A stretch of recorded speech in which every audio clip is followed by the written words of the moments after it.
சென்னையை பொறுத்தவரை இந்த மாதிரி மிகைப்படுத்தி பேசுறது நிறைய பேர் இப்போ உருவாயிட்டாங்க. உங்களுக்கு கடல் மட்டத்தால் உயரப்போகுது, ஆழ்வார்பேட்டை முழுக போகுது, சிட்லப்பாக்கம் சோழிங்கநல்லூர்லாம் அவுட்டு. அது இல்லைங்க, அந்த ஐப்பசி கார்த்திகை மாறிடு. அந்த அக்டோபர் நவம்பர் டிசம்பர் தான் நமக்கு பிரச்சனை. இந்த எல்லினோ காலநிலை மாற்றத்தால மழையை பார்த்தீங்கன்னா 1 ஹவரில் பெய்ய வேண்டிய மழை 20 நிமிஷத்துலேயே பெஞ்சு முடிச்சிடுன்ற மாதிரிலாம் சொல்கிறாங்க சார். இப்போ அது மாதிரி 1 ஹவரில் பெய்ய வேண்டிய மழை 20 நிமிஷத்துலேயே பெஞ்சிச்சுன்னா அப்போ மக்கள் ப்ராப்ளம் 65 நாளில் பெய்ய வேண்டிய மழை 8 நாள் 7 நாள் ஆயிடுச்சு. ஓகே, அப்போ ஒரு 24 ஹவர்ஸ் பெய்ய வேண்டிய ஒரு அடமழை ஒரு 2 மணி நேரத்தில் பிடிக்கும். அந்த திடீர் தடாலடி மழை பேருங்க இன்டென்சிவ் ரெயின்ஃபால். இயற்கையான டேட்ஸ், பாதாம், பிஸ்தா, கேஷு அண்ட் ஹனி கொண்டு தயாரிக்கப்பட்ட லயன் டேட் நட் பைட்ஸ். பெண்களுக்கு ஏற்படும் கர்ப்பப்பை பிரச்சனைகள், ஆண்களுக்கு ஏற்படும் விந்தணு குறைபாடுகளை சரி செய்து இயற்கையான முறையில் கருத்தரிக்க ethnic health care natural fertility centre. IPC தமிழர்களுக்கு வணக்கம். இன்று நம்மோடு பேசுவதற்கு ப்ரொஃபசர் ராமச்சந்திரன் இடம் பேசலாம். சார் வணக்கம். சார் வணக்கம். எப்படி சார் இருக்கீங்க? நல்லா இருக்க சொல்லுங்க சார். ரீசெண்டாக ஒரு நியூஸ் பார்த்தேன் சார். நியூஸ் உங்களுக்கும் அனுப்பினேன் நான். அது பார்த்தீங்கன்னா 2100 சென்னை வெள்ளத்தில் முழுகிற அபாயம் இருக்கிறதாகவும், அதில் பார்த்தீங்கன்னா 98.5 லட்சம் பேர் பாதிக்கப்பட போகிறதாகவும் சில நியூஸ்லாம் வந்துச்சு சார். முக்கியமாக பார்த்தீங்கன்னா இந்த சோழிங்கநல்லூர், சிட்லப்பாக்கம், அடையார், தண்டையார்பேட்டெலாம் வெள்ள அபாய பகுதியாக இருக்கலாம் என்றும் சொல்கிறாங்க சார். இது எப்படி சார் பார்க்குறீங்க? இல்லைங்க, இது ஒவ்வொரு மிரட்டலாக தெரியுது எனக்கு இந்த பயப்பட வேண்டிய அவசியம் 2100 கடல் மூலம் அந்த மாதிரிலாம் இல்லைங்க. அந்த மாதிரி ஆய்வுகள்லாம் கிடையாது. ஏன்னா கடல் மட்டத்தை பற்றி என்னுடைய ஆய்வுகள் தான் இங்கே எல்லாத்துலேயும் இருக்குது. இந்தியாவுக்கு 9 மாநிலங்களில் 69 மாவட்டங்களில் கடற்கரை ஓரமாக உள்ள 69 மாவட்டத்துக்கு என்னுடைய ஆய்வு தான் என்னைய வரணும். ஒரு நாள் அந்த மாதிரி ஆபத்துகள்லாம் இல்லை. ஆபத்து அதிகமான பகுதி கிழக்கே சுந்தரபன் காடுகள், கல்கத்தாவில் உள்ள சுந்தரவன காடுகள், மேற்கே கச்சி வளைகுடா, அடுத்து ஒரிசா கோஸ்ட்டு, அடுத்து தான் நம்ம நாகப்பட்டினம் கோஸ்ட். இந்தியாவில் 4வது இடத்துல தான் நமக்கு பெரிய ஆபத்துங்கிற இடத்துலாம் இருக்கும். அதுவும் சென்னை இல்லை. நிறைய ஆய்வாளர்கள்ங்கிற பேரில் மிகைப்படுத்தி தொலைக்காட்சிகளில் பயமுறுத்துகிறாங்க ஜனங்களை. அப்படி ஒன்றும் உங்களுக்கு பெரிய ஆபத்துக்கள் இல்லை. என்னன்னு கேட்டிங்கன்னா, அக்டோபர் நவம்பர் டிசம்பர் இருக்குல்ல, ஐப்பசி கார்த்திகை மாறு, அப்போது நம்மளுடைய வடகிழக்கு பருவக்காற்று வரும். வடகிழக்கு பருவக்காற்று வரும்போது காற்றழுத்த தாழ்வு மண்டலத்தில் தான் அந்த மழை வரும். அந்த மழை உங்களுக்கு காற்றழுத்த தாழ்வு மண்டலம் வரும் பொழுது அது கொஞ்சம் புயலாக மாறி அடிக்கடி சேதாரத்தை விளைவிக்கும் போது வெள்ள சாக்காடாகும். அப்போ அடையார், கூவம், கொசத்தலையார் இந்த பகுதியில் உள்ள கீழ்நிலை இப்போ தாழ்வான பகுதிகளில் வெள்ளம் சூழ்ந்துருக்கும். அந்த வெள்ளம் உடனே வடியாது. இன்றைக்கி உள்ள எதிர்கால பிரச்சனை என்னென்னு கேட்டிங்கன்னா, வெள்ளத்துக்கு வடிகால்லாம் கொடுத்துட்டாங்க. வடிகால்கள்லாம் சென்னையில் எல்லாம் கொடுத்துட்டாங்க. ஆனால் அந்த வடிகால்லாம் இதுக்கு தாங்காது. இன்றைக்கி உள்ள இந்த காலநிலை மாற்றத்தால் அதி தீவிர மழை இருக்குது பாருங்கள், தட்டாலடி மழை, மேக வெடிப்பு, இந்த மாதிரி சூழலில் இந்த வெள்ளங்கள் தாண்டவாடி போகும். அப்போ நீர்பிடிப்பு பகுதியிலேருந்து வர்ற மழையை கடல் வாங்காது. இப்போ அடையார், கூவமெல்லாம் தண்ணி எதிர்த்துக்கிட்டு நிற்கும். தண்ணி எதிர்த்து நிற்க உள்காட்டுகளில் அப்படியே தண்ணி உயர வரும்போது தாழ்வான பகுதியில் அத்தனையிலும் வெள்ள சாக்காடாக மாறும். அது இன்னும் கொஞ்சம் கூடி இருக்கும். அது ஒரு 15 நாளைக்கு தானே நிலவரம். அதுக்குன்னு 2100 சென்னையை முழுங்கெல்லாம் கண்டு பொய்யான தகவல். ஏன்னு கேட்டிங்கன்னா, ஒரு வருஷத்துக்கே 0.4 மில்லிமீட்டர் தான், அதாவது ஒரு 1/2 மில்லிமீட்டர் தான் சீ லெவல் ரைஸுங்க. நம்ம 5-6 மீட்டருக்கு மேலே இருக்குது நம்மளுடைய கடற்கரைலாம். பாதிப்பு நாகப்பட்டினம் மட்டும்தான் கொஞ்சம் கடலோர பகுதிகளில் ரொம்ப கொஞ்சம் ஆபத்து கூட இருக்க ஒழிய, மற்ற காலங்களில் வெள்ள அபாயம் தான் இருக்கும். அது பூமி எல்லா இடத்துலையும் அழிஞ்சிருது போது வருதுங்கிறதெல்லாம் ஆய்வுகளில் அந்த மாதிரி தகவல் இல்லை. அதிக உங்களுக்கு கடல் மட்ட உயர்வெல்லாம் அந்த சீற்றம் அதிகமாக இருக்கும் கடலோர பகுதியில். அந்த இடத்துல நில அரிப்பு, கடலோர பகுதியில் நில அரிப்பு கூட இருக்கும். தாழ்வான பகுதிகளில் நில அரிப்பு இருக்கும். அதை தாண்டி சென்னைக்கு பெரிய ஆபத்துலாம் ஒன்றும் கிடையாது. அதெல்லாம் சும்மா மிரட்டல் வேலை. Okay sir. ஆனால் இவங்க சொல்கிறது பார்த்தீங்கன்னா நிலம் உள்வாங்கிறதாகவும் கடல் மட்டம் உயர்றதாகவும் சில தகவல்லாம் இருக்குன்ற மாதிரி சொன்னாங்க சார். இல்லைங்க, அப்படி ஜியாலஜிக்கல் ஃபார்மேஷன்லாம் நெல் உடல் வாங்குறது சோழிங்கநல்லூர் மட்டும் கீழே போகாது, சிட்லப்பாக்கம் மட்டும் கீழே போகாது. உங்களுக்கு போனால் அப்படி ஜியாலஜிக்கல் ஃபார்மேஷனில் ஒரு இடமே போகுதுன்னா என்டையர் அரை தமிழ்நாடு, கால் தமிழ்நாடு அப்படி உள்ள அப்படி மாறுமே ஒழிய அந்த மாதிரி மாறுறதுக்கு வாய்ப்பு இல்லை. அப்படி நம்ம நில நகர்வுகள்லாம் இல்லை. சமீப காலத்தில் உள்ள நில நகர்வுகள்லாம் டெக்டானிக் மூவ்மெண்ட்பாங்க. நில நகர்தல்ங்கிறதுலாம் அந்த இதெல்லாம் அவ்வளோ ஆபத்துகள் நமக்கு இல்லை. சென்னையை பொறுத்தவரை இந்த மாதிரி மிகைப்படுத்தி பேசுகிறது நிறைய பேர் இப்போ உருவாகிட்டாங்க. உங்களுக்கு கடல் மட்டத்தால் உயரப்போகுது, ஆழ்வார்பேட்டை முழுக போகுது, சிட்லப்பாக்கம் சோழிங்கநல்லூர்லாம் அவுட்டு. அது இல்லைங்க, அந்த ஐப்பசி கார்த்திகை மாறிடுது. அந்த அக்டோபர் நவம்பர் டிசம்பர் தான் நமக்கு பிரச்சனை. மற்ற எந்த காலத்திலும் நமக்கு ஒரு 1 ஹவர் மழைநீர் தேங்கி இருக்கும் ஒழிய 2வது மணி நேரம் வடிகால் ஓடிடும். அந்த அளவில் தான் நம்மளுடைய அமைப்பெலாம் இருக்குது. அதனால் பயப்பட வேண்டிய மக்கள் பயப்பட வேண்டியது இல்லைங்க. எதுக்கு பயப்படுறோம்னா, இந்த ஆண்டு இந்த எல்னினோன்னு கொஞ்சம் மிரட்டல் வருது. இந்த ஆண்டு எல்னினோ வருஷன் மிரட்டல் வருது. எல்னினோ வருஷம்னு கேட்டிங்கன்னா என்னென்னு கேட்டிங்கன்னா, நமக்கு வந்து இயற்கையாகவே காற்று வந்து கிழக்கே இருந்து மேற்கே ரெகுலராக போயிட்டுருக்கும். பூமி இப்படி சுற்றுது இல்லை, அதுக்கு எதிர் திசையில் வந்து காற்று வந்துக்கிட்டு இருக்கும். அந்த காற்று வந்து இந்திய பெருங்கடலுக்கும் மேலே அரபிக்கடலுக்கும் ரொம்ப நன்மையான ஒரு காற்று. எதுக்கு நன்மையான காற்றுன்னு கேட்டிங்கன்னா, வியாபாரிகள் 3000 வருஷமாக அந்த அங்கே கடாரத்தில், அதாவது மலேசியாவில் போய் ஒரு போட்டை கட்டி விட்டானா, பாய்மர கப்பல் வந்து நேராக வந்து நாகப்பட்டினத்தில் போய் நின்றுக்கும். நாகப்பட்டினமோ மகாபலிபுரமோ அந்த தென்பகுதியில் வந்து அப்படியே வந்து நின்றுடும், தூத்துக்குடியிலையோ. அப்படி இல்லைன்னா இலங்கை பக்கம் போய் நிற்கும். அது அவங்க தகுந்த மாதிரி அந்த பார்த்து வந்து கரை ஏறிடுவாங்க எந்த இடத்துல இறங்கணும்னு. அந்த காற்று தள்ளிக்கிட்டே வரும் பாய்மர கப்பலை. என்ஜின் கிடையாது அந்த காலத்தில், ஒன்றும் என்ஜின்லாம் கிடையாது. இந்த காலமாக மாடர்ன் இப்போ நேவிகேஷன்லாம் இல்லை. பாய்மர கப்பலை தூக்கி விட்டானா திசையில் அந்த காற்றை தள்ளிக்கிட்டே வரும். அந்த காற்று வந்து மேலே காற்றுன்னு பேர். அது மேல்புறமாக மேற்கு நோக்கி நகரும். அதுக்கு வந்து வியாபார காற்றுன்னு, ட்ரேடு விண்டுன்னு வெள்ளைக்காரர் பேர் வச்சுட்டான். ஏன்னா வியாபாரத்துக்கு உகந்ததாக இருக்குது அந்த காற்று. அது வந்து என்ன பண்ணுங்க, பருவநிலையும் அழகாக கொண்டு வந்துடுது, சீராக கொண்டு வந்துடுது. அங்கேருந்து நிறைய மேகமூட்டத்தை கொண்டு வரும். இந்த ஜூன் ஜூலைங்கிற தென்மேற்கு பருவக்காற்று வந்து உங்களுக்கு வைகாசி ஆனி ஆடி, வைகாசி ஆனி ஆடியில் வந்து உங்களுக்கு தென்மேற்கு மழை அருமையாக பெய்யும். மேற்கு தொடர்ச்சி மலைக்கு அந்தாண்டு அதிகமான மழை. நமக்கு மலை மறைவு பிரதேசனால குறைஞ்ச மழையாக இருந்தாலும் நமக்கு வந்து ஒரு குறைஞ்சது வந்து ஒரு 300 mm வாக்கில் மழை நமக்கு பெய்யும். அது வந்து நம்ம விதை தெளிக்க போதுமானது. விதையெல்லாம் விதைக்க விவசாயம் பண்ண போதுமான மழை பெய்ஞ்சிச்சு. அதனால தான் ஆடிப்பட்டம் தேடி விதைப்பாங்க. அதனால் ஆடி மாதங்கிறது பட்டம், அது ஒரு பட்டம், விதை பட்டம். அதுக்கு வந்து 2 மாதம் நல்ல மழை பெஞ்சிருக்கும். இந்த ஆண்டு மழை இல்லை, வறட்சி. இது மாதிரி வறட்சித்தன்மை. உங்களுக்கு உஷ்ணம் பார்த்தீங்களாப்பா, எந்த வரலாறு காணாத உஷ்ணம். இப்போது உங்களுக்கு எந்த காலமும் மே ஜூன் ஜூலை இப்போ 3 மாதம் உங்களுக்கு வெப்பம் வந்து அதிகரிச்சுக்கிட்டே இருக்க ஒழிய குறைய மாட்டேங்குது. ஏன்னா அனல் காற்று, உங்களுக்கு வெப்பம் கடலில் அனல் காற்று அடிக்கும்போது நீங்கள் என்ன பண்ணுவீங்க? அந்த எல்னினோங்கிற பேர் வந்து கடல் சூடாயிடுறது. எல்னினோன்னா கடல் சூடாயிரும். இந்த இந்தோனேசியா ஆஸ்திரேலியா பகுதியில் வந்து ஒரு பசிபிக் கடல் இருக்குது. பசிபிக் சமுத்திரங்கிறதுல வந்து அதிகமான பகுதி. அது எங்கே ஆழமான பகுதியோ அங்கே உஷ்ணம் வாங்கும். உஷ்ணம் இப்போ வந்து கடும் உஷ்ண நிலைமையில் இருக்கும். நமக்கு வெப்பம் அதிகமாக இருக்குது. கடும் வெப்பத்தை வாங்கக்கூடியது கடல் தான். அப்படி அதிகமாக வாங்குகிற ஒரு இடத்துக்கு பேர் தான் நினோன்னு பேர்.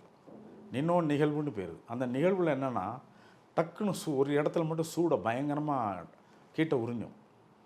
அந்த ஹீட்டை உறிஞ்சிற இடத்துக்கு பேர் தான் நினோ ஏரியான்னு பேர். அது இந்தோனேசியாவுக்கு அந்தாண்ட பசிபிக் கடலில் இருக்குது, கிழக்க. அது என்ன பண்ணுங்கன்னா, கடல் சூடான உடனே நமக்கு இயற்கையாக வர்ற காற்று வருதுன்னு சொன்னேன் இல்லைங்களா, நமக்கு வர்ற காற்று மேல்புறமாக மேற்கு நோக்கி வர்ற காற்றை அது வந்து கொஞ்சம் அதனுடைய தன்மையை கொஞ்சம் குறைச்சிடும். காற்று நல்லா அந்த பக்கம் வராது. அந்த வெப்பத்தை அதை கடத்திக்கிட்டு மேகமூட்டத்தோடு போய் தென் அமெரிக்கா சைடில் போய் கொட்டும். அதனால் வந்து தென் அமெரிக்கா சைடில் வந்து உங்களுக்கு இந்த எல்னினோ நிகழும் போது சூடு வாங்கி அந்த சூடோடு நகர்ற அந்த காற்று வந்து அங்கே அதிக கனமழையும், நமக்கு நார்மலாக வர ஈரப்பதத்தோடு வர மேகமூட்டம் இருக்குல்ல, அதுவும் குறைஞ்சிடும். நம்முடைய காற்று, அந்த வியாபார காற்றுன்னு சொன்னல, அது வந்து வீக்காகும். வீக்குன்னா பலகீனம் அடைஞ்சிடும். அது பலகீனம் அடைஞ்சிருச்சுன்னா உங்களுக்கு மேகமூட்டத்தை தள்ளிட்டு வராது, வறட்சியும் கூட இருக்கும். அப்போ நமக்கு வந்து பருவநிலையில் தவறிடும். பருவநிலை தவறிடுச்சுன்னா நமக்கு விவசாயமோ இப்போ தண்ணீரோ குடி தண்ணீரோ எல்லாத்துலேயும் பாதிப்பு வரும். அது இப்போ இந்த வருஷம் ஜூன் ஜூலையில் நகர்ந்துருச்சு. வெப்பமும் அதிகரிச்சிருக்கு. இப்போ இந்த எல்னினோல என்னென்ன பிரச்சனைன்னு கேட்டிங்கன்னா, வெப்பம் அதிகரித்தல், பருவநிலை மாறுதல், வறட்சி, இல்லைன்னா வெள்ளம், கடும் வெள்ளம், இல்லைன்னா மேக வெடிப்பு, இதெல்லாம் மாறி மாறி வரும். இப்போ வந்து உங்களுக்கு தென்மேற்கு பருவக்காற்று நமக்கு எல்லாம் ஃபெயில் ஆகிடுச்சு. ஜூலை மாதம் வரலும் இருக்குது. ஆகஸ்ட் 15 தேதி இருக்கும். இதுக்குள்ளே நல்ல மழை பெய்தால் தான் நீர் அணைகள்லாம் ஃபுல்லாக நம்பி நமக்கு விவசாயத்துக்கு வரும். ஒருவேளை சரியான மழை வரலைன்னா நமக்கு இதெல்லாம் ரொம்ப பாதிப்பில் இருக்கும். இதை பற்றி நமக்கு கவலை இல்லை. அடுத்து வர்ற அக்டோபர் நவம்பர் டிசம்பர் பாருங்கள், ஐப்பசி கார்த்திகை மார்கழி, அது நமக்கு விபரீதமாக இருக்கும். வடகிழக்கு பருவக்காற்றுங்கிற பருவக்காற்றை மோசமாக இருக்கும். விபரீதம்னா மோசமாக இருக்கும். வடகிழக்கு பருவக்காற்றுங்கிறது காற்றழுத்த தாழ்வு மண்டலம்னு சொல்லி, கடலில் தாழ்வு மண்டலம் உருவானால் தான் நமக்கு மழை பெய்யும், பருவநிலை வரும். அந்த தாழ்வு மண்டலம் உருவாகி 60 மில்லிமீட்டர் டு 100 மில்லிமீட்டர் வரலும் அப்படியே மழை பெஞ்சிக்கிட்டோம். அந்த மழை வந்து நமக்கு உகந்த மழை. அது கொஞ்சமாக உங்களுக்கு நீர் வந்து தரை உறிஞ்சும், தாய்மண் உறிஞ்சி நிலத்தடியெல்லாம் பெருகும்.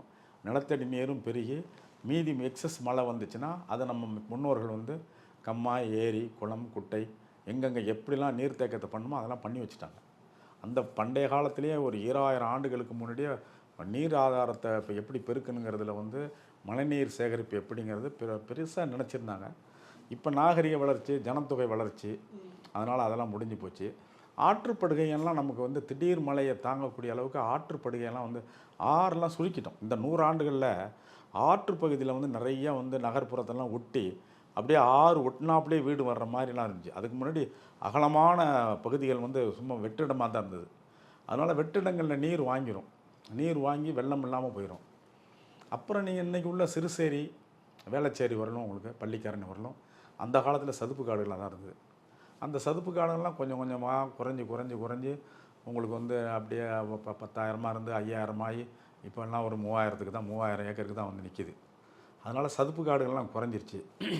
அதனால் நீர் வாங்காது. நீர்பிடிப்பு பகுதியிலேருந்து போகிற நீரை வாங்குறதுக்கு எங்கே வழி இருக்குது? கொஞ்சம் அடையாறு தான் இருக்குது, கொஞ்சம் கூவம் தான் இருக்குது, கொஞ்சம் கொசத்தலையாறு இருக்குது. இவர்கள் வந்து அதிகமாக நீரை வாங்கிறதுக்கு சைடில் தண்ணி போக்குறதுக்கு வழி இல்லாமல் தண்ணி நகரப்புறமான அந்த சைடில் தான் அடிக்கும். அப்போ நம்ம கட்டுமான பணியில் இருக்க நகரப்புறங்களில் உள்ள தண்ணி பூந்துக்கிட்டு கடலும் எதுக்கும். கடல் எதுக்கும் போது ஐப்பசி, கார்த்திகை, மார்கழியில் உங்களுக்கு நீர் வாங்காது. அப்போ உள்காட்டில் வெள்ளம் பெருகும். தாழ்வான பகுதியாக தான் இந்த நியூஸ்லாம் சொல்கிறாங்க இல்லைங்களா, தாழ்வான பகுதிகளுக்கு வெள்ள நீர் தான் சூழ்ந்து நிற்கும். சென்னைக்கு ஒரு ஆபத்து இல்லை, அந்த 15 நாள் தான் அந்த ஆபத்து. 16ஆம் நாள் வெள்ளம் வடிகால் நீர் கடல் வாங்கிடுச்சுன்னா சரியாக போயிடும், எந்த ஆபத்துக்கும் இல்லை.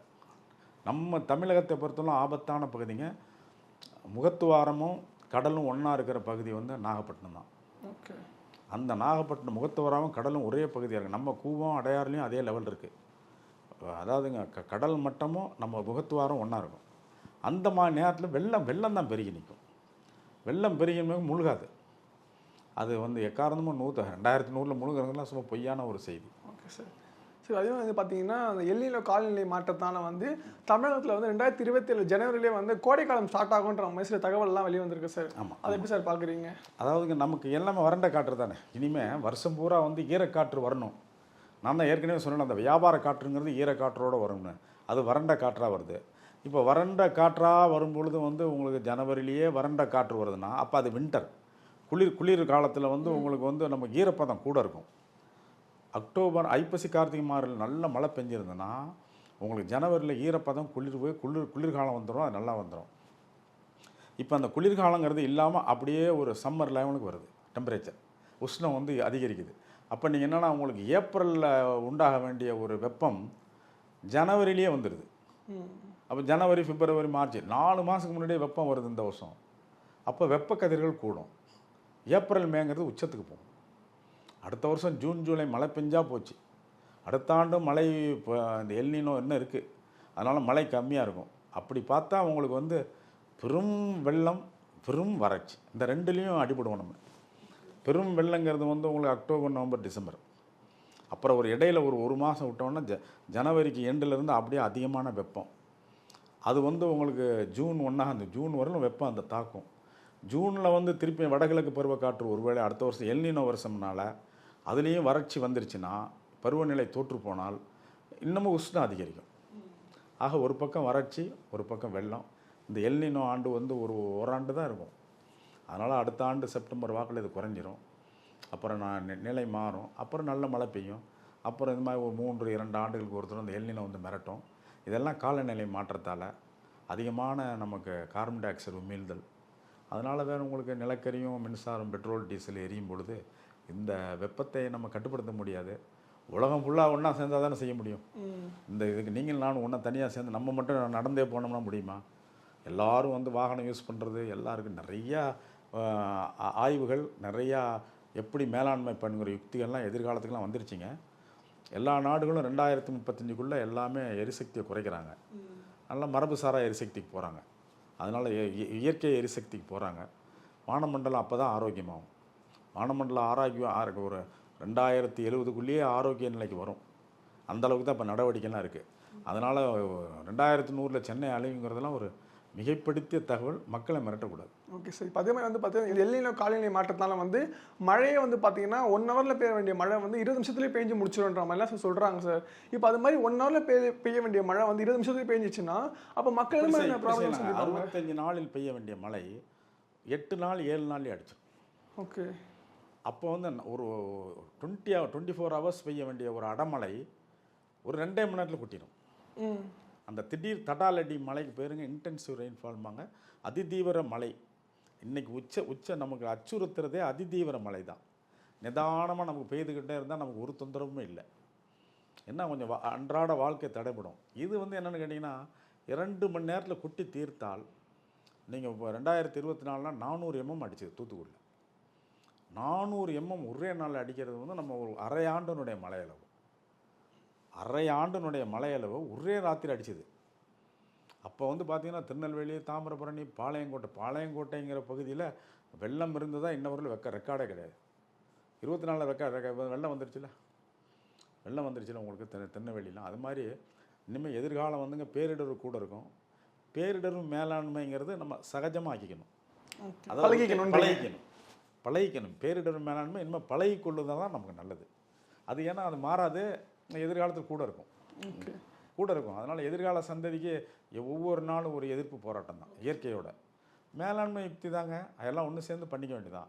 எப்படி நம்ம அப்புறம் எலக்ட்ரிசிட்டியை என்ஜாய் பண்ணுறோம், மின்சாரத்தை என்ஜாய் பண்ணுறோம், ஏசியை என்ஜாய் பண்ணுறோம், எல்லாம் பண்ணிக்கிட்டே இருக்கோம். அப்போ அதுக்குண்டான இயற்கை விளைவுகள் வரத்தானே செய்யும். இயற்கை விளைவுகள் வந்து நம்மளை காப்பாற்றணும். Okay sir. இப்போ அதே மாதிரி வந்து பார்த்தீங்கன்னா தமிழ்நாடு, இந்தியா அடுத்தபடியாக வந்து பார்த்தீங்கன்னா ஐரோப்பா எடுத்துக்கலாமே சார். ஐரோப்பா நாட்டில் வந்து பார்த்தீங்கன்னா சில நாட்களாக, அதாவது சில வாரங்களாக, ஆமாம் சார், சில வாரங்களாக வந்து வரலாறு காண அளவு வந்து ஹீட் வேவ் வந்து அதிகரிச்சிருக்கதா சொல்கிறாங்க சார். அது மட்டும் இல்லாமல் அதனால் வந்து சில பேர் உயிரிழந்திருக்கிறதாகவும் சொல்கிறாங்க. இது எப்படி சார் பார்க்குறீங்க? அதாவதுங்க அந்த பூமத்திய ரேகை சுற்றிலும் இந்த எல்லினோ பகுதியில் வந்து பருவநிலை மாறும், வறட்சி வரும், துருவங்களில் வந்து அதிகமான ஹீட் ட்ராப் ஆகும், அது அனலாக பறக்கும். நம்ம உங்களுக்கு மே 15 அக்னி நட்சத்திரம் அனலாக பறக்கும். உங்களுக்கு இங்கே தெரிஞ்சிருக்கான்னு தெரில. அது மாதிரி அந்த மாதிரி பெரும் மடங்கு 42 உங்களுக்கு வட துருவங்களில் வந்து 20 டிகிரிக்கே தாங்க மாட்டான். 20 டிகிரிங்கிறது நம்ம 2 ஏசி போட்டால் தான் நமக்கு 20 டிகிரியில் இருக்கலாம். அது அவனுக்கு அதான் சம்மர். அவனுக்கு கோடை காலங்கிறது 20 டிகிரி தான். அவனை கொண்டு போய் 42 டிகிரியில் அடிச்சதுன்னா அவன் என்ன பண்ணுவான்? நிறைய 1300 பேர் பள்ளி. டீஹைட்ரேஷன் எல்லாத்துக்கும் உடம்பு தாங்காதுங்க. அது மேக்ஸிமம் 60+ தான் இறந்துருக்கிறதாகவும் சில பேர் சொல்லுவாங்க. வயதானவர்கள் தான் உங்களுக்கு லங்ஸ் ட்ரை ஆகும்ல, அந்த சடார்னு வந்து உங்களுக்கு இதாக வந்து நம்ம மூச்சுக்குழாயை வந்து ட்ரை பண்ணும். மூச்சுக்குழாச்சி ஈரப்பதம் போச்சுன்னா நமக்கு எல்லாம் மூச்சடைப்பு வந்துடும். அதனால் உங்களுக்கு திடீர் பெரிய வெக்க வந்துடுறது தாங்க முடியாது. ஓகே. இப்போ தமிழ்நாட்டில் வந்து எல்லினோவால் வந்து என்னென்ன பாதிப்புகளை வரும் சொல்லிட்டீங்க சார். இப்போ அதுக்கு வந்து மக்கள் வந்து எப்படியா சார் ப்ரிகாஷன்ஸாக இது பண்ணிக்கலாம் சொல்கிறீங்க? ப்ரிகாஷன் வந்துங்க அரசாங்கம் வந்து முன்னெச்சரிக்கை நடவடிக்கைலாம் கொடுப்பாங்க. Okay. Red orange alert, red அலர்ட்லாம் கொடுக்குறாங்க. கடலோர பகுதியெலாம் நமக்கு சிகப்பு கொடி ஏற்றிடுவாங்க. எல்லா இடத்துலையும் இப்போ இன்றைக்கெல்லாம் கம்யூனிகேஷன் இருக்குதுங்க. வாக்கி டாக்கியில் எல்லாருக்கும் மொபைலில் சர்வீஸில் எல்லாம் கொடுக்குறாங்க, மெசேஜ் அனுப்புகிறாங்க. அந்த பேரிடர் காலங்களில் ஒருவேளை பேரிடர் காலங்களில் டவர்லாம் வேலை இல்லாமல் போயிடும், மின்சாரமோ டவரோ வேலை இல்லாமல் போயிடும். அந்த மாதிரி நேரங்களில் வந்து அந்த காலத்து ரேடியோ சிஸ்டம் இருக்குது, அமைச்சர் ரேடியோ சிஸ்டம். அந்த மாதிரி ரேடியோ சிஸ்டம் மக்கள் உள்ளூர் மக்கள் வந்து அவங்களுக்கெல்லாம் வந்து மேலாண்மை யுக்திக்கு சொல்லி கொடுத்துடணும். உள்ளூர் ஆபத்து வந்து நீங்களே காப்பாற்றிங்க, அதுக்கு இந்தாண்ட பொருள் உதவி உங்களுக்கு இப்படி வச்சிங்க அப்படின்னா அவங்களுக்கு பொருளாதாரத்தில் ஒரு அரசு வந்து அவங்களுக்கு ஒரு இதை வழியை காமிக்கணும். அப்படி அந்த உள்ளூர் மக்களுக்கு அதிகாரத்தை கொடுத்து அந்த நேரத்தில் நாங்கள் உடனடியாக வர முடியாது. பேரிடர் மேலாண்மை குழுக்களோ யாரும் உடனடியாக போகாத காலங்கள்லாம் நீங்களே உங்களை மேனேஜ் பண்ணிங்க அப்படிங்கிற காலம் இப்போ. அதனால் வந்து உள்ளூர் தடவாளங்களுக்கு அதிகார பகிர்மானம் கொடுக்கணும், எல்லாருக்கும் பயிற்சி அளிக்கணும். வெள்ளம்னா அப்படி இருக்கும், வறட்சின்னா அப்படி இருக்கும் அப்படிங்கிற எல்லாமே நம்ம பேரிடர் மேலாண்மை எல்லா கீழே கடைநிலை மக்களுக்கெல்லாம் போய் சேரணும். ஏன்னா அவர்கள் அன்றாடம் வாழ்வாதாரத்தை இருக்கிறவங்க கிராம மக்கள், அவர்களுக்கு வந்து இந்த பேரிடர் இதெல்லாம் அதெல்லாம் பார்த்துக்கன்னா அவங்க எடுத்து சொல்லணும். இந்த மாதிரி காலகட்டத்தில் கொஞ்சம் கேர்ஃபுல்லாக இருங்க, இப்படி இருங்க அப்படின்னு மேலாண்மை எடுத்து சொல்லிட்டா அப்புறம் பேரிடர் நமக்கு மேலாண்மையில் நம்ம சிறப்பு இந்திய மேலாண்மை திட்டம் எல்லாரும் ஒன்று கூடினால் வெற்றியோடு நம்மளை காப்பாற்றிக்கலாம். ஓகே சார், இப்போ அதே வந்து பார்த்தோம்னா அந்த எல்லினோ எடுத்துக்கலாம் மெசேஜ் வந்து பார்த்தீங்கன்னா ஃபஸ்ட் டைம் வரல சார். இதுக்கு முன்னாடி அதிகவாடி வந்திருக்கு. அதாவது 2015 வந்திருக்கு, 1997 வந்திருக்கு, இது மாதிரி அதிக வருஷத்துலேயும் வந்திருக்கு சார். ஆனால் நிறைய ஆய்வாளர்கள் சொல்கிற விஷயம் என்ன வந்து பார்த்தீங்கன்னா இந்த வருஷம் வந்து ரொம்ப மோசமாக இருக்குன்ற மாதிரி சொல்கிறாங்க. இதுக்கு முன்னாடி மோசமாக வந்திருக்கா, இதுதான் ஃபஸ்ட் டைம் மோசமாக வருதா சார்? 2024 ஒரு மோசமானது வந்திருக்கு. ஓகே, இந்த வருடம் நமக்கு 4 முறை வந்திருக்கு, 5வது முறை வந்து இது வருது. இந்த சூப்பர் எல்னினோங்கிறது இந்த தடவை வந்து அவங்க சொல்கிற புள்ளி விவரம் வந்து கொஞ்சம் மிரட்டலானதாக இருக்குது. மிரட்டலாக இருக்குதுன்னு கேட்டிங்கன்னா, அந்த நார்மல் நமக்கு உண்டான இந்த ட்ரேட் விண்டு வருது பாருங்கள், அந்த வியாபார காற்று அது ரொம்ப வீக்காகி போச்சுன்னா நமக்கு பெரிய வறட்சி. அக்டோபர் நவம்பரில் அது வந்து என்ன பண்ணும், இருக்கிற காற்றழுத்த தாழ்வு மண்டலத்தை உசிப்பிடும். அப்போ அது புயலாக மாறும். சூப்பர் புயலாக வந்துச்சுன்னா உங்களுக்கு பெரும் ஆபத்து. ஆக பெரும் வளர்ச்சி, பெரும் வெள்ளக்காடு, இந்த ரெண்டுக்குள்ளே தான் இடையில நம்மளுடைய வாழ்க்கையை பண்ணி ஆகணும். ஓகே, அதனால் இந்த எல்னினோ பகுதி கொஞ்சம் மேலாண்மையிலே நம்ம காப்பாற்றிக்க வேண்டியதான். ஓகே சார், எத்தனை நாட்கள் இருக்கும், எத்தனை வருஷங்கள் சார்? ஓராண்டுகளுக்கு மேலே இருக்குங்க. இது எப்படி ஒரு வருஷம் 1.5 வருஷம் இருக்கும். ஓகே, இந்த வருஷம் வந்து உங்களுக்கு ஜூனில் ஆரம்பிச்சிருக்குது. அடுத்த ஜூன் வரலும் ஓராண்டுன்னு வச்சாலும் அடுத்த ஜூன் செப்டம்பர் வாக்கில் குறையும். ஒரு வருஷம் ஃபுல்லாக போகும். ஆமாம், அந்த ஓராண்டுகள் ஒரு 15 மாதம் 12 மாதம் 15 மாதம்னு ஒரு இழுத்துரும். அதை இழுத்து உங்களுக்கு அப்புறம் சபநிலைக்கு வரும். அப்புறம் 3-4 ஆண்டுகள் இருக்கும். அது எப்போ உருவாக போகுது, என்ன பண்ண போகுது நமக்கு தெரியாது, கண்டுபிடிக்க முடியலைங்க. காலநிலை மாற்றனால எதையுமே ப்ரிடிக்ஷன், அதாவது உங்களுக்கு இதை எதிர்பார்த்து இப்படி சொல்லலாங்கிற காலம் இல்லை. வெள்ளம் உங்களுக்கு இது வந்து புயல் வந்துடுச்சு, இங்கே வரப்போகுது, கரையை வந்து தடப்போகுதுன்னு சொல்லியே அது ஏமாற்றிட்டு போயிடுச்சு. 24 பார்த்தீங்கன்னா இங்கே வந்து உள்ளே வந்து அதை ஏமாற்றிட்டு கடல்லையே இருந்துக்கிட்டு அப்புறம் அப்படியே அங்கே கடல்லையே நகர்ந்துட்டு போயிடுச்சு. அதெல்லாம் இப்போ வந்து விஞ்ஞானிகள் காலத்தில் பார்க்காத ஒரு நடவடிக்கை. அதனால் இந்த மாதிரி இயற்கை நடவடிக்கைகள்லாம் நம்ம பார்க்காத நடவடிக்கைலாம் அது புதுசாக சொல்லி தருது. அதனால் உங்களுக்கு பேரிடர் மேலாண்மை தான் எதிர்காலம், பேரிடர் மேலாண்மை. ஓகே, நீங்கள் அதாவது வந்து பார்த்தீங்கன்னா நம்ம டிசம்பர்னாலே வந்து டிசாஸ்டர் சொல்லுவோம் சார். நம்ம எல்லாருமே இந்த வருஷம் டிசம்பர் மந்த்னாலே வந்து நமக்கு ரொம்ப ஆபத்தான மாதம்னே சொல்லலாம் சார்.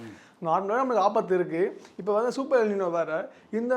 இந்த வருஷம் டிசம்பரும் வந்து எப்படி சார் ஆபத்தாக தான் இருக்குமா, இல்லை எப்படி சார்? வெள்ளம் பயம், அதிபயங்கர வெள்ளம் இருக்குங்க. தாழ்வான பகுதியை மூடலாம், மேட்டு பகுதியில் கூட தண்ணீர் நிற்கலாம் கொஞ்சம் நாளைக்கு. அது வந்து அன்னைய தேதிக்கு உள்ள மழை அளவை பொறுத்தது, இன்றைக்கி சொல்ல முடியாது. அது அக்டோபர் நவம்பரில் இருக்கிற மழை அளவு, காற்றின் விசை 2 தான். மழை அளவும் காற்றின் விசை 160 கிலோமீட்டர் கீழேயே போயிடுச்சுன்னா நம்ம கொஞ்சம் தப்பிச்சிக்கலாம். புயல் தான், சாதாரண புயல், கடை ஏறிடணும். அதுக்கு மேலே போச்சுன்னா வந்து லேண்ட்ஃபால், கடல் கரையை தொடும்போது அடிச்சுன்னு இருக்கும். அது வரலும் தெரியாது, புயல் காற்றினுடைய இது கடலில் இருக்கவரும் தெரியாது. கரை ஏறும் பொழுது அடிச்சுன்னு இருக்கும். அப்படி கரையேறுற பகுதி நமக்கு வந்து நாகப்பட்டினம் டு விசாகப்பட்டினம் தான். அதிகமான புயல் கரையேறினதெல்லாம் நாகப்பட்டினம், விசாகப்பட்டினம் இதுக்கு இடையில தான். அதனால் நாகப்பட்டினமாக இருக்கலாம், பாண்டிச்சேரியாக இருக்கலாம், மரக்காணமாக இருக்கலாம், சென்னையாக இருக்கலாம், இந்தாண்ட நெல்லூராக இருக்கலாம், மசூலிப்பட்டினமாக இருக்கலாம், விசாகப்பட்டினமாக இருக்கலாம். இப்படியே இந்த கடற்கரையில் தான் அடிக்குது. அதனுடைய ட்ராவல் ரெகுலராக வழிபாதை அதான். அதனால் இந்த பகுதிகளில் எங்கேயாவது ஒரு இடத்துல அடிக்கும். ஓகே, ஸோ நிறைய விஷயங்கள் பகிர்ந்துக்கிட்டீங்க. உங்கள் நேரத்தை எங்களுக்கு செலவிட்டதுக்கு மிக்க நன்றி சார். இயற்கையான டேட்ஸ், பாதாம், பிஸ்தா, கேஷு அண்ட் ஹனி கொண்டு தயாரிக்கப்பட்ட லயன் டேட் நட் பைட்ஸ். பெண்களுக்கு ஏற்படும் கர்ப்பப்பை பிரச்சனைகள், ஆண்களுக்கு ஏற்படும் விந்தணு குறைபாடுகளை சரி செய்து இயற்கையான முறையில் கருத்தரிக்க ethnic health care natural fertility centre.